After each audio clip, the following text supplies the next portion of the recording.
सभी साथियों को नमो बुद्धाय जय भीम। मैं आपके सामने एक बहुत ही बड़ी खबर लेकर आया हूँ। भीम आर्मी आजाद समाज पार्टी से संबंधित सबसे भीम आर्मी के चीफ नगीना के सांसद बने हैं, उनके चाहने वालों की संख्या लगातार दिनों दिन बढ़ती जा रही है। इसके पीछे का बड़ा कारण यह है कि चंद्रशेखर आजाद ने जाति धर्म से ऊपर उठकर सभी लोगों की मदद की है और इसके साथ साथ चंद्रशेखर आजाद इकलौते ऐसे व्यक्ति है जो सभी की मदद करते हैं। और अगला कारण ये भी है कि चंद्रशेखर आजाद ने पहले ही बार में हर वो मुद्दे सदन में उठा डाले जो जनता से संबंधित है। और इसके साथ साथ अगला कारण ये भी है कि चंद्रशेखर आजाद इकलौते ऐसे व्यक्ति है जो सच को सच और झूठ को झूठ बोलने का दम रखते हैं। चंद्रशेखर आजाद ने बोला था कि कुंभ में वही जाएगा जिसने पाप किया है, कोई पाप करता है बोलता है तो क्या। और इसके साथ ही चंद्रशेखर आजाद ने बोला कि हम गुरु रविदास जी को मानते हैं और उन्होंने कहा था मन चंगा तो कटौती में गंगा। और इससे मनुवादी सामंतवादी को लगी थी मिर्ची। इसी बीच चंद्रशेखर आजाद ने प्रबुद्ध एवं भाईचारा सम्मेलन में सम्मिलित होने के लिए सभी लोगों को दिया एक बहुत ही बड़ा संदेश। आप भी देखें वीडियो जो सोशल मीडिया पर वायरल है, जिसमें चंद्रशेखर आजाद ने समाज की दशा और दिशा को चिंतन करते हुए प्रबुद्ध एवं भाईचारा सम्मेलन के तहत पूरे देशवासियों को दे बहुत ही बड़ा संदेश। आप भी देखें वीडियो जो सोशल मीडिया पर वायरल है। कामना करता हूं कि उन माओ का आशीर्वाद हम सब पर बना रहेगा। मैं अपनी प्यारी छोटी बहनों का, प्यारे साथियों का, नौजवान भाइयों का, सम्मानित मुझसे बड़े पार्टी के कार्यकर्ताओं नेताओं का भी आभार प्रकट करता हूं। मैं मीडिया के भाइयों का भी दिल से आभार प्रकट करता हूं और सुरक्षा के साथियों का भी, पुलिस के भाइयों का भी आभार प्रकट करता हूं। प्यारे साथियों, देश में किस तरह के हालात हैं, मैं अपनी बात को शुरू करने से पहले जिन भाइयों ने, चाहे वो सेना के जवान रहे हो या भारत के नागरिक जिनकी जान की हानि हमें अभी पाकिस्तान के साथ जो युद्ध हुआ, जो हालात बने, जिनकी जान गई है, उन 26 परिवारों को जिनको पहलगाम में जिनके खून को जो है आतंकवादियों ने गिराने का काम किया, मैं उन सभी परिवारों के प्रति भी अपनी श्रद्धांजलि भेंट करता हूं और मैं महापुरुषों से प्रार्थना करता हूं कि महापुरुषों का आशीर्वाद उनके परिवार पर रहे और उनको दुख को सहने की मुक्ति मिले। मैं जो शहीद हुए हैं दुश्मन की गोली से, चाहे आप नागरिक हो या शहीद जवान हो, शहीद जवानों के लिए तो मेरे मन में अपार श्रद्धा है, क्योंकि मैं मानता हूं कि वो जिस तरह से अपनी जान की बाजी बॉर्डर पर लगाते हैं, उन्हीं की वजह से हम चैन से यहां घर पे सो पाते हैं। इसलिए मैं भारतीय सेना को, अपनी उस भारतीय वीर सेना को जिसने हमेशा हमारी रक्षा करने का काम किया, आप सबके माध्यम से ऐसे हाथ उठा के मेरे साथ उस भारतीय सेना का धन्यवाद कीजिए। इस भारतीय सेना ने दुश्मन के साथ लड़ने का काम किया।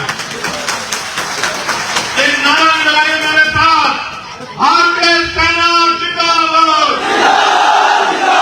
भारतीय सेना जिंदाबाद, हमारे सैनिक बल जिंदाबाद, हमारी पुलिस जिंदाबाद।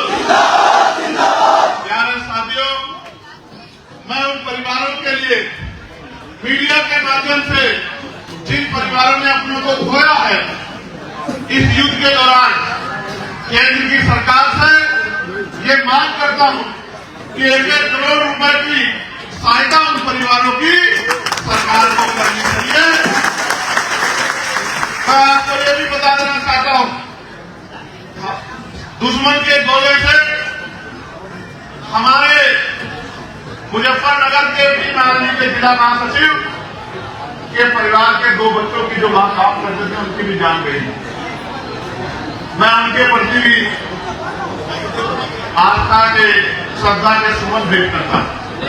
प्यारे साथियों, देश से आगे बढ़कर अब हम उत्तर प्रदेश की चर्चा करेंगे और ये जो कार्यक्रम प्रमुख सम्मेलन आयोजित किया है, इसमें जिस व्यक्ति ने जो भी योगदान किया है, मैं उन सबका भी बहुत बहुत आभार करता हूं, आभार प्रकट करता हूं। हमारे पुलिस जी का और सभी जिलाध्यक्ष जी का, सभी मंडल के पदाधिकारियों का, उनकी पूरी टीम का आभार प्रकट करता हूं।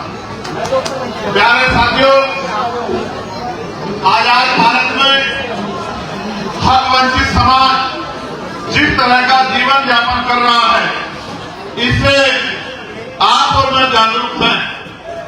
हम ये जानते हैं कि आजाद भारत में भी आज भी लोगों के पास सुख सुविधाएं नहीं, पहनने के लिए अच्छे कपड़े, सर ढकने के लिए पक्की छत, खाने के लिए अच्छा भोजन, पीने के लिए साफ पानी और सुख सुविधा जिसको कहा जाता है, चाहे किसान हो, नौजवान हो, महिलाएं हो, वृद्धजन हो या अन्य कोई व्यक्ति हो, सभी लोग सरकार की योजनाओं से पीड़ित हैं।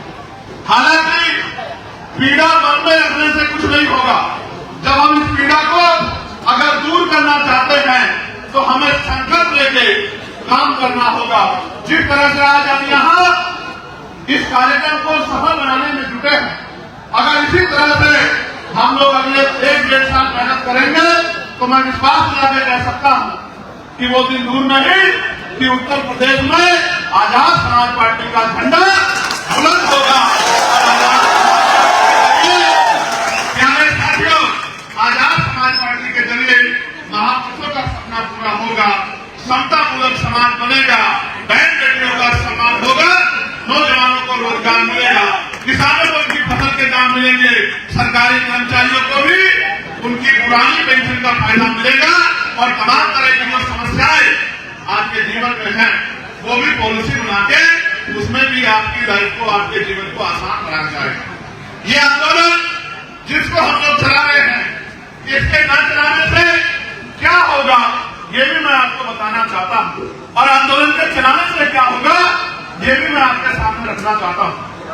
आज हम जब परेशान होते हैं, तकलीफ में होते हैं, किसी समस्या से दो चार होते हैं तो हम ये सोचते हैं कि भाई ये सरकार कब बदलेगी, ये सरकार सही क्यों काम नहीं करती।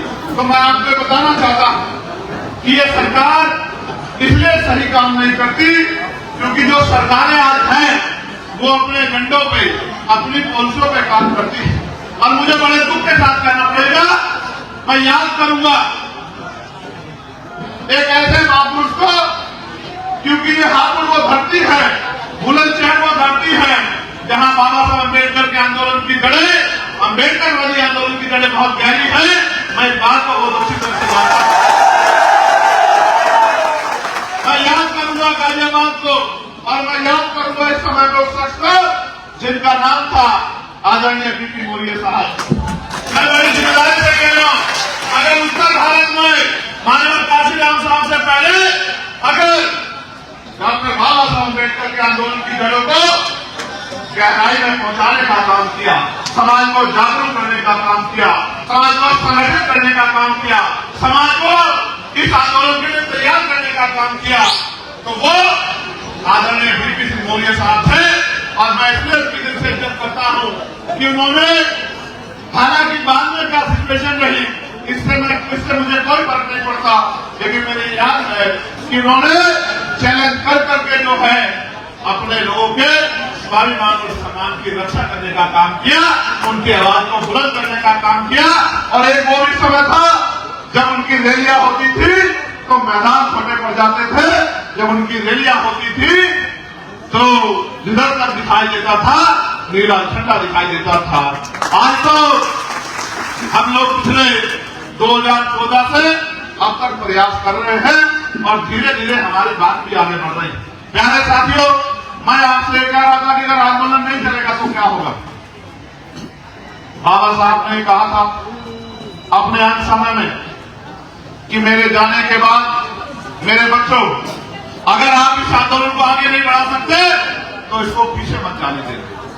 आप मुझे ईमानदारी से बताओ, अपने दिल पे हाथ रख के बताओ, अपनी समझ से बताओ, जो अधिकार हमें मिलने चाहिए थे क्या वो अधिकार अभी तक हमें मिले हैं? जिस तरह का समाज बनना चाहिए था क्या उस तरह का समाज बना है? क्या जिस तरह की तरक्की भारत को करनी चाहिए थी क्या वो तरक्की आज हमारा देश कर रहा है? हालांकि जब ये युद्ध का मामला हुआ, हमारी भारतीय जनता पार्टी से, उनकी सरकार से लाख हमारा विरोध है, उनकी पॉलिसियों से, उनके विचारों से, लेकिन हमने एक स्वर से सरकार को ये बताने का काम काम किया, क्योंकि हम प्रथम और अंत्य भारतीय हैं। ये बाबा साहब अम्बेडकर ने कहा था कि हम प्रथम और अंत्य भारतीय हैं। हमने सरकार को ये कहा, अगर हमारे खून के कतरे कतरे की जरूरत पड़ेगी तो हम लोग बॉर्डर में सबसे आगे रख के इस देश के सम्मान की रक्षा करने का काम करें। आप ये महसूस करो, हमने ये और पार्टियों से भी आग्रह किया कि सारी पार्टियां आज भारत की हित त्यागें, आज तमाम चीजों का हित त्यागें और आज देश के साथ खड़े हो जाए। देश एकजुट रहेगा तभी हम लोग दुश्मन का मुकाबला कर पाएंगे। प्यारे भाइयों, माताओं, बच्चियों, बहनों और बुजुर्गों, आप ये महसूस करके देखो, कल सीज फायर लागू हो गया। 5 बजे से कहा गया कि सीज फायर लागू हो गया है, अब दोनों तरफ से कोई हमला नहीं होगा। लेकिन आपने देखा किस तरह से कुछ ही घंटों बाद दोबारा से हमला करके हमें जो है बेवकूफ बनाने का काम पड़ोसी देश में करने का काम किया। हमारी लड़ाई सिर्फ इसी बात के लिए है, सरकार को चाहिए था कि वो इस बार आतंकवाद की जड़ें बिल्कुल इस तरह नाबूद कर देती कि दोबारा हमारे सेना के किसी जवान का या हमारे बॉर्डर पर रहने वाले किसी व्यक्ति की जान का जो है वो नुकसान हमें ना उठाना पड़ता। लेकिन फिर भी क्योंकि सरकार ने फैसला लिया और इस बात को हित में रख के फैसला लिया कि युद्ध अच्छी बात नहीं है, फिर भी हमने सरकार के फैसले का स्वागत किया। लेकिन साथियों, आप महसूस करो, जब हम दुश्मन से लड़ते हैं तो हमें एकजुट होना पड़ता है। अगर आज जो जिस तरह का समाज, जिस तरह का प्रदेश, जिस तरह का देश, जिस तरह के अवसर, जिस तरह की सुख सुविधाएं चाहते हैं, अगर हम लोग एकजुट नहीं होंगे, भाईचारा नहीं बनाएंगे, अपने अस्तित्व को बचाने के लिए, अपने अधिकारों को बचाने के लिए, अपने आने वाली नस्लों को मान सम्मान का जीवन देने के लिए, तो आप महसूस करो कि फिर कैसे जो है सम्मान का जीवन इस प्रदेश में हमें मिल पाए। आप याद करके देखो, जब आंदोलन नहीं चलता था तो तब हमें छूटन पे जिंदा रहना पड़ता था। जो हमें दया के तौर पे दिया जाता था उसी को हम लोग अपना जीवन मान के जीते थे। फिर आंदोलन चला, देश आजाद हुआ, देश में संविधान लागू हुआ और फिर हमें इस संविधान में अधिकार मिले और आज उन्हीं अधिकारों की वजह से आप और मैं सम्मान का जीवन जीने के लिए संघर्ष कर रहे हैं। अगर मैं आज मेंबर ऑफ पार्लियामेंट बना तो ये भारतीय संविधान को मैं इसका धन्यवाद देता हूं और डॉक्टर बाबा साहब अम्बेडकर को मैं इसका धन्यवाद देता हूं और उन महापुरुषों को मैं इसका धन्यवाद देता हूं जिन महापुरुषों ने अपने बच्चे तक कुर्बान कर दिए, अपना जीवन तक कुर्बान कर दिया और हमें मान सम्मान का जीवन दिलाने के लिए लगातार संघर्ष किया। प्यारे साथियों, आंदोलन चलेगा तो ताकत बनेगी, आंदोलन चलेगा तो शक्ति बनेगी, शक्ति बनेगी तो समस्याओं का समाधान होगा और अगर समस्याओं का समाधान नहीं चाहिए फिर आंदोलन चलाने की जरूरत नहीं। मानव काजीराम साहब कहा करते थे कि मुर्दा लोग मिशन नहीं चलाते और जिंदा लोग मिशन को रुकने नहीं देते। जो नौजवान इधर उधर ना समझी में तमाम तरह के जो है ऐसे संगठन जो समाज का भाईचारा तोड़ते हैं उन संगठनों का हिस्सा बन के और ऐसी गतिविधियों में शामिल होते थे जो देश के लिए नुकसानदायक है। आज भीम आर्मी के जरिए वही नौजवान महापुरुषों के विचारधारा का झंडा उठा के बाबा साहब अम्बेडकर के सपनों को पूरा करने के लिए पूरे देश में निकला हुआ है। उसका उदाहरण मैं भी हूं और उसका उदाहरण आप सब लोग भी है। आज आपके घरों में 4 साल का 5 साल का बच्चा भी 6-7 साल का बच्चा भी बताओ क्या भी बोलता है नहीं बोलता बताओ वो बाबा साहब को मानता है नहीं मानता है। अब अगर आपने बस थोड़ी सी मदद मेरी और कर दी तो मैं आपको भरोसे से बताता हूं कि जो सपना आजादी के परिवारों ने देखा, जो सपना हमारे महापुरुषों ने देखा था, जो सपना संविधान के निर्माताओं ने देखा था, वैसा देश भी बनेगा। कैसा? जहां जाति के आधार पर कोई गैरबराबरी नहीं है, जहां धर्म के आधार पर कोई जून जाति नहीं होगी, कोई गैरबराबरी नहीं होगी, जहां कोई छोटा बड़ा नहीं होगा, सब लोग बराबर होंगे, जहां सबको खाने के लिए अन्न की, पहनने के लिए तन ढकने के लिए कपड़े की, सर ढकने के लिए छत की, पीने के लिए साफ पानी की और तमाम तरह की वो सुख सुविधा जिसका अधिकार भारतीय संविधान हमें देता है वो मिलने का काम होगा। ये तभी संभव है जब आपकी ताकत बनेगी और आप भरोसा करके इस लड़ाई को लड़ने की ताकत आजाद समाज पार्टी काशीराम और अपने भाई बेटे चंद्रशेखर आजाद को दोगे, तभी जाके वो अधूरा सपना पूरा होगा जिस सपने की कल्पना आप लोग दिलों दिमाग में करते हैं। मैं आपसे पूछना भी चाहता हूँ, कहना भी चाहता हूँ, आप ये बताओ, हमारी माएं बहनें बैठी हैं, यहां भी बैठी है, पीछे भी बैठी है, जरा एक बार मुझे हाथ उठा के बताओ, जिन्होंने हवाई जहाज का सफर किया हो वो एक बार जरा हाथ खड़ा करके दिखा दे। जिन्होंने हवाई जहाज का सफर किया हो वो बहने माए हाथ खड़ा करके एक बार मुझे दिखा दे। और मैं मीडिया को भी दिखाना चाहता हूं कि महिलाओं के नाम से हाथ देख के आपको आइडिया लगाना चाहिए कि देश में महिलाएं आज की तरक्की प्राप्त नहीं कर सकती है, जिस तरक्की का सपना डॉक्टर बाबा साहब अम्बेडकर ने देखा है। मैं पूछना चाहता हूं सरकारों से, क्या ये सुख सुविधा अमीरों के लिए है क्या गरीबों गरीब महिलाओं का, इन कमजोर वर्गों की बहन बेटियों का कोई सपना नहीं है, इनके जीवन की कोई इच्छा नहीं है? ऐसा क्यों है? प्रधानमंत्री तो कहते थे कि हवाई चप्पल वाला हवाई जहाज का सफर करेगा, यहाँ तो हवाई चप्पल वाले रोटी के लिए परेशान है और कोई पूछने वाला नहीं है। इसलिए मैंने आपको आपके सामने दिखाया कि आज भी कितनी गड़बड़ाहट है। मैं आपसे भी जानना चाहता हूँ, इसी हापुड़ में, इसी गाजियाबाद में, इसी बुलंदशहर में, इसी आसपास के पश्चिम के जिलों में आप पैदा होगे और यही आपका जीवन खत्म हो जाएगा, ये फैसला किसने किया? आप धन्यवाद दो मेरे साथ डॉक्टर बाबा साहब अम्बेडकर को। अगर वो महिलाओं को संविधान में बराबर का अधिकार नहीं देते तो आज दुश्मन के दांत खट्टे करने वाली बहन सोफिया कुरैशी और विरोधिका सिंह नहीं होती, जिन्होंने ये अगर संभव हुआ तो कैसे हुआ? ये संभव अगर हुआ तो इस वजह से हुआ कि बाबा साहब ने महिलाओं को भी पुरुषों के बराबर माना, वरना आजादी से पहले तो महिलाओं को पैरों की ड्यूटी जो है वो समझा जाता था। अगर आज हमारी बहनें देश की सेना में जाके दुश्मन के दांत खट्टे कर रही है, अगर इसका सबसे बड़ा योगदान इसमें किसी का है और श्रेय अगर किसी को जाता है तो वो बाबा साहब अम्बेडकर को और मां सावित्रीबाई फुले और राष्ट्रपिता ज्योतिबा फुले को जाता है। ये बात मैंने आपको क्यों बताई? मैं पूछना चाहता हूँ, चलो हवाई जहाज का सफर नहीं किया होगा, हेलीकॉप्टर का सफर तो किया होगा।